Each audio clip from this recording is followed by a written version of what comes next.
ఓ దిక్కు గరీబోనికి 100 గజాల జాగలేక సిటీలా ఇండ్ల కిరాయిలు కట్టలేక సుక్కలు అగబడతంటే ఇంకో దిక్కు ఇంద్రభవనం అసొంటి ఇండ్లున్నా కూడా సిటీ శివార్ల ఫామ్ హౌస్లు కట్టుకున్నారు మన లీడర్లు, యాక్టర్లు, సెలబ్రిటీలు.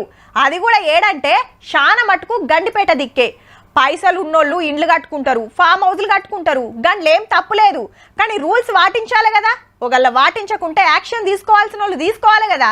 మన చేతుల పవర్ ఉన్నప్పుడు చేయాల్సిన పని చేయకుండా ఏరేటోళ్ళనంటే ఏం ఫాయిదా? ఏమో అనుకున్నాం, హైడ్రాకు గులాబీ హైకమాండ్ అదురుకున్నట్టే ఉన్నది. రామన్న గారి జన్వాడ ఫామ్ హౌస్ రూల్స్ తప్పిగట్టిర్రు, కులగొట్టుడు పక్కానే చర్చ నడుస్తున్నాయి. అలా సారోళ్ళ పేపర్ మంచి మంచి వార్తలు పట్టుకొచ్చింది గండిపేటకెళ్ళి. వీటిని ఊల్చే దమ్ముందా అని చెరువుకు దగ్గర రూల్స్ పాటించకుండా కట్టిరని కొందరు లీడర్లు పెద్ద పెద్దోళ్ళ ఫామ్ హౌస్ల గురించి ఖతర్నాక్ రాసిండ్రు. సేమ్ మొన్న కేటీఆర్ సార్ చెప్పిందే అనుకోరాదుండ్రి. పొంగులేటి శ్రీనివాస్ రెడ్డి గారు, తర్వాత కేవీపీ రామచంద్రరావు గారు, పట్నం మహేందర్ రెడ్డి గారు, సుఖేందర్ రెడ్డి గారు, గున్నరు మధు యాష్కి గారు, రేవంత్ రెడ్డి వ్యవహారం కూడా చూపెడతాం. ఎవరెట్లా రూల్స్ తప్పి కట్టిరో మొత్తం వివరాలు తెలిసినాక కూడా పవర్లున్న 10 ఏళ్లలో ఎందుకు గమ్మునుకున్నారో. అడ్డం బడ్డోళ్ళెవరు, ఆపినోళ్ళెవరు? దమ్ అంటే ఇగో గిది. హీరో నాగార్జున గారు చెరువును కబ్జా చేసి కన్వెన్షన్ సెంటర్ కట్టిండని అప్పట్లోనే తేలినా ఇటుకే కూడా వీకలేదు మనము. ఇప్పుడు చూడు జంబో మిషన్లు దిగి దుమ్ము రేపినాయి.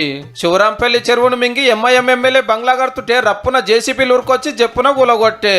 నందగిరి హిల్స్ లో ఓ పార్కును అమ్ముకొని గోడ కడుతురని తెలిసి దాని సంగతి చూస్తుంటే అడ్డం వచ్చిందని అధికార పార్టీ ఎమ్మెల్యే మీదనే కేసాయే. మీరు ఎవరైతే మాకేంది, రూల్స్ తప్పితే కూల్చుడే అని హైడ్రా గిట్ల పంతనం చూపిస్తుంటే సార్కేమో అస్సలు జీర్ణమైతలేనట్టుంది. ఆపాలని సీదా హైకోర్టుకు పోతే చెల్ గవేం నడవయి, రూల్సే అని ఆర్డర్ ఇచ్చే.